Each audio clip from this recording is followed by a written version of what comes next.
Hello everybody and welcome back to the Creature Flesh workshop and part 8 of our making a silicone mask inspired by The Last of Us. In our previous video we had our first successful silicone pull from our mould, and if you haven't seen that, please go and check that out and all the other parts beforehand. There was a few air bubbles and imperfections here and there, but nothing too dramatic, and overall it captured all the detail from our sculpt really well. But there was one fairly big problem, and that was the fact that the mask didn't completely fill to the top. So a little bit of the top of our mask is just not there. So those are some of the things we're going to be fixing in this video.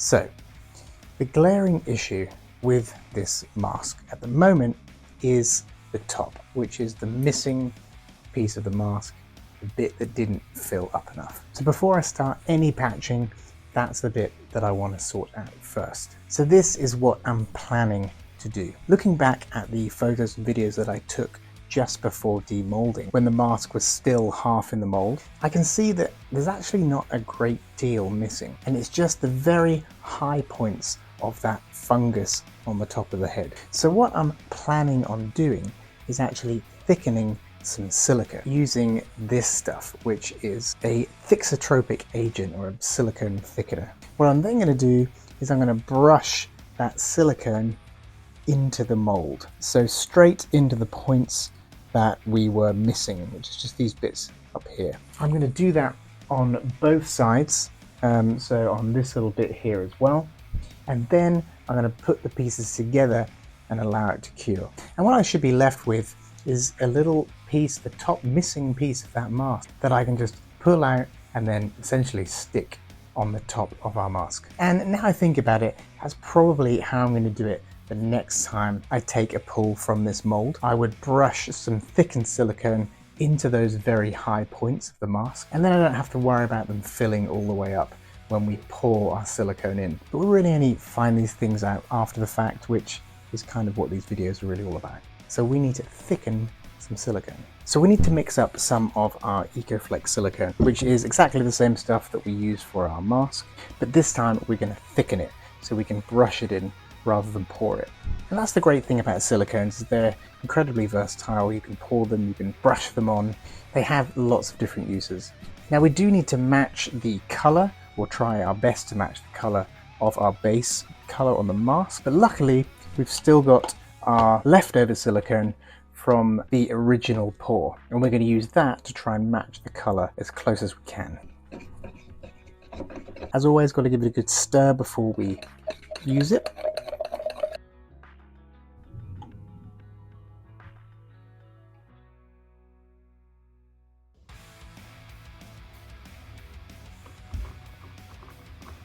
When you're mixing silicone, you really want to make sure that you're scraping at those edges and at the bottom and get every piece of that part A and part B incorporated with each other. Okay, so now we need to add the thickener. We don't need a lot. We need around sort of 3-4% for the amount of thickness that we want, depending on the silicone that you're using. So I'm going to slowly add it. So that's just 2 grams of thickener. Now, it sometimes takes a minute to have that chemical reaction to start thickening it. You can see it's definitely thickening up, but it's not quite where we want it yet. At the moment it's kind of like a hair gel consistency, but we want it a little bit thicker than that. So I'm going to add a tiny bit more. We can see that it's thick enough for that stick to kind of stand up inside now. So it's definitely working, but it's still a little bit too thin because it's able to run. It's what we don't want. We want it to be thick enough to stay in place. So I'm going to add a few more drops. And with anything like this, adding pigments, adding accelerators or thixotropics or any additives to silicone, the best way to do it is in small increments. See how they affect the silicone. If you need more, just add some more. The last thing you want to do is waste a whole batch of silicone. Okay, this is almost there. I'm going to add a few more drops. So again, by doing all this stirring, we are incorporating a fair amount of bubbles. With brushing it in, degassing isn't as important because you can stipple a lot of those bubbles out with your brush, but I'm just going to give it a quick couple of minutes in the vacuum. Okay.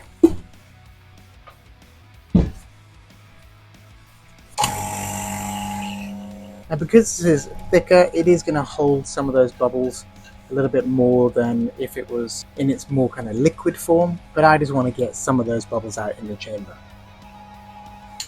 Okay, I think that's the most we're going to get out of that.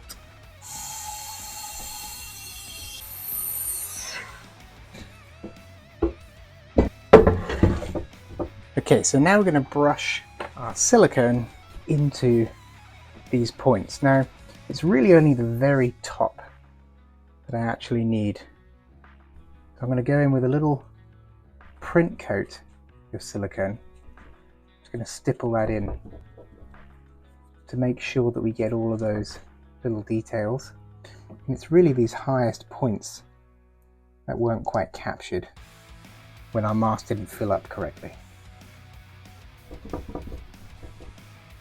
Okay, now I can start filling it up a little bit more.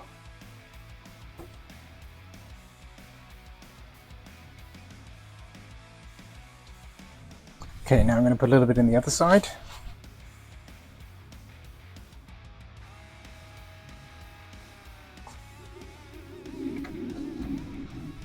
Okay, so now we need to put those two pieces together.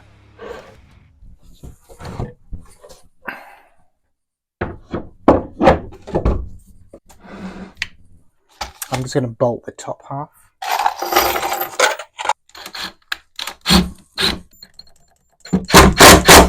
Okay, now I'm going to leave that upside down to cure, and we can get on with doing the rest of the patching. Now, before we start patching this guy up, we need to start cutting off some of these little bits that we don't need. We've got these little kind of nodules that are a result of our bleeder holes. As you can see, anywhere where there is a bleeder hole, you've got these little bits of silicone, so we need to cut those off. We've also got our seam line, which is where the two parts of our mold meet, and inevitably you're going to get a little seam that runs along there, so we need to tidy that up as well. Obviously we need to get rid of this and any other little imperfections. We'll also cut off the excess around the sort of bottom part of the hood just here. I'm going to be using a couple of things for that. We've got these, which are little cuticle nippers, and we've also got curved scissors. Because when we're doing this, we really need to make sure that we don't cut our power mesh, because that's going to create weak points and points where it might potentially tear when you're going to put it on. Now, one thing to note, when we are cutting these off, we're not cutting them flush with the mask itself.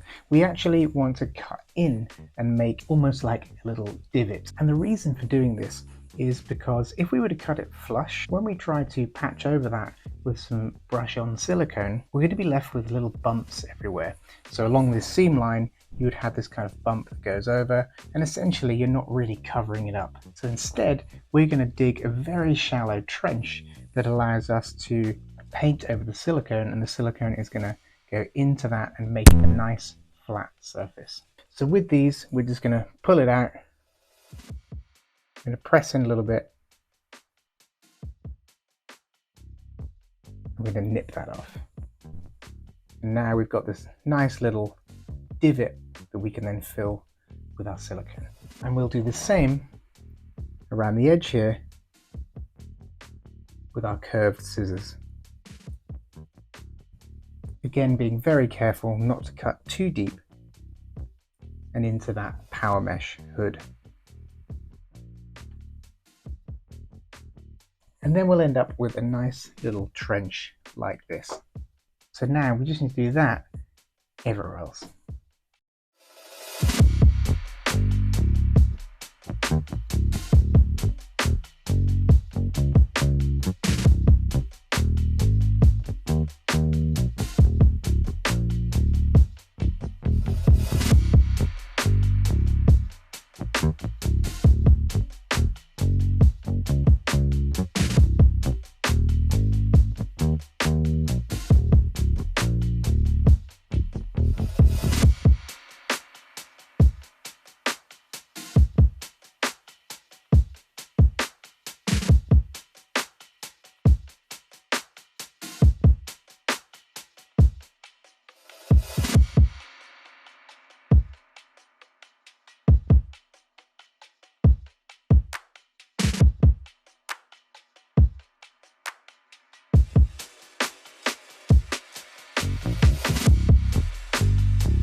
So we've tidied up some of that flashing and nipped off all of those little pore spout nodules that were all over our mask, and I've pulled out the little top piece of our mask here that is essentially going to be stuck on the top there like a little hat. So I need to get this trimmed up and get it as close as I can to the edge just at the top here, and then we can use some more silicone like glue to stick it on, and then we can use some of that thickened silicone to tidy up the edges, and hopefully you won't even notice that it's been stuck on.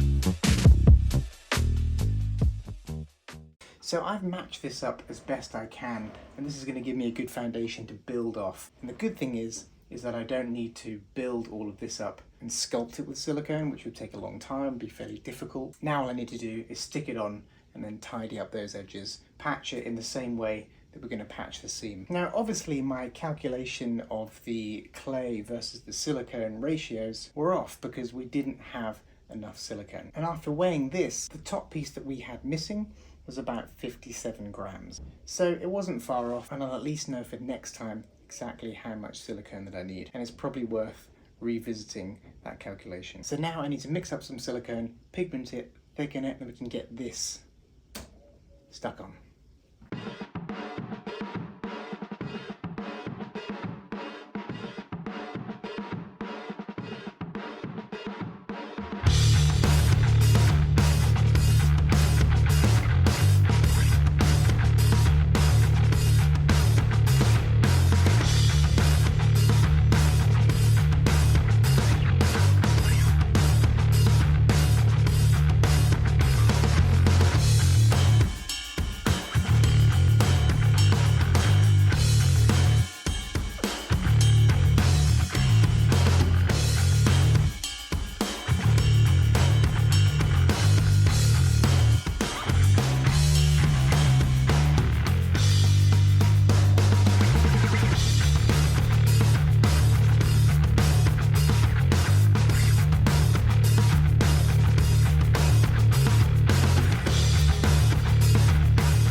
So that's the top piece of our mask, the missing piece, fixed. There's still a little bit of work to do around some of those edges, but the main thing is that we wanted to get it stuck down and blended in as much as I can. Then I can go give it another pass and make it nice and tight. It's also worth mentioning that before I do any patching, I make sure that I give the mask a good rub down with some of this stuff, which is just lighter fluid, but you'll sometimes hear it called naphtha. Essentially, it's just a solvent that breaks down the surface of our silicone. Because if you've had a piece of silicone, whether it's a mask or a prosthetic, sitting around in a mold for any more than a few days, or you could be storing it on the shelf to paint it later or patch it later, you'll find it difficult to get your paint or your patching silicone to stick to that fully cured silicone. So by using some of this stuff, think of it as kind of opening up the pores on the surface of that silicone. And that allows for a much better chemical bond between your new silicone and the old silicone. And this can really be done in any stage of your mask life. Say for example, you get a rip or a tear, you can do the same process to fix the mask. So now that we have a complete mask, we can now patch those little air bubbles and the seam line that goes around our mask. So we've got some thick silicone here that we're going to start to patch some of these bits on the back of our mask. So I'm going to start with this bit just here where you can see the power mesh coming through from underneath. And I can see from the back here, there's quite a lot that needs patching. So that kind of tells me that maybe I need to put a few more bleeder holes in these areas of our mold to hopefully mitigate some of these air bubbles that have obviously formed in there. Okay, so I'm going to take my little spatula here and just start laying on some of this silicone.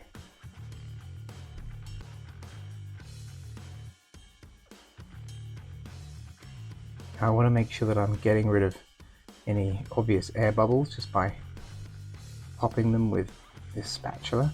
Okay, now I can go in with this, which is a little fan brush, like a fan makeup brush. And I've got some of that naphtha, that lighter fluid in here.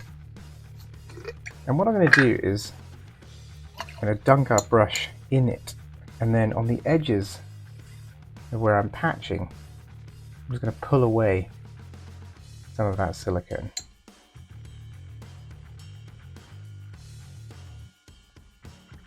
And I can then use this lighter fluid to blend those edges and make it as seamless as possible. Now these are quite large holes, so I may have to go over these again once this bit is cured to smooth it off. There's obviously some detail that we put into our original sculpture that we don't want to cover up with a flat piece of silicone. So what we do is we can take our sculpting tools and we can just put some of those details back in.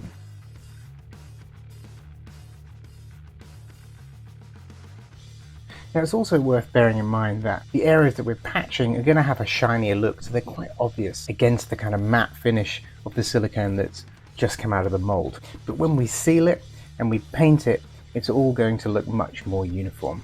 So don't worry if you can still see some of those areas that you've just patched, because they will look a little bit different. So those holes were quite deep. I'm probably going to go over it with another pass once this is secured, but for now I'm going to use the rest of that thickened silicone to patch some of the other areas.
Okay, so that's our first layer of our patching done. We've got a little bit of detail on there, but there's some areas that need a second pass. And that's some of the larger areas, like on top of the head.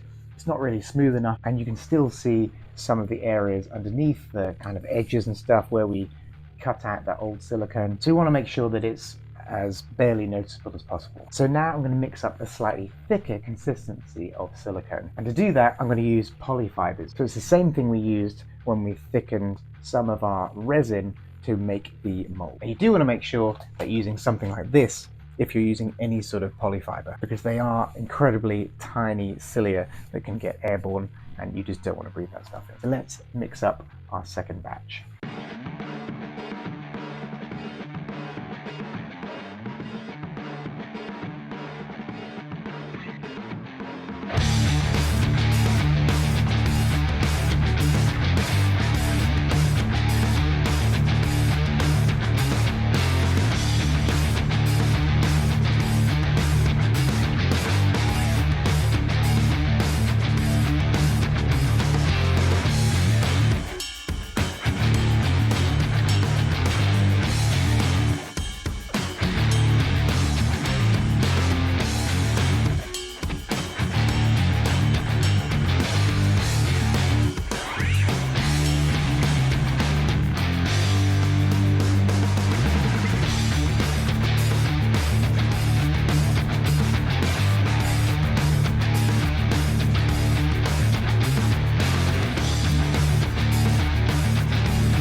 is our patching and seaming stage done, and we are so close to finishing off this project. We've only got one stage left, and that's the best part. That's where we get to finally paint our mask and see what it looks like as a finished piece. So please join us again next time when we do that, and as always, thanks for joining us. We'll see you on the next one.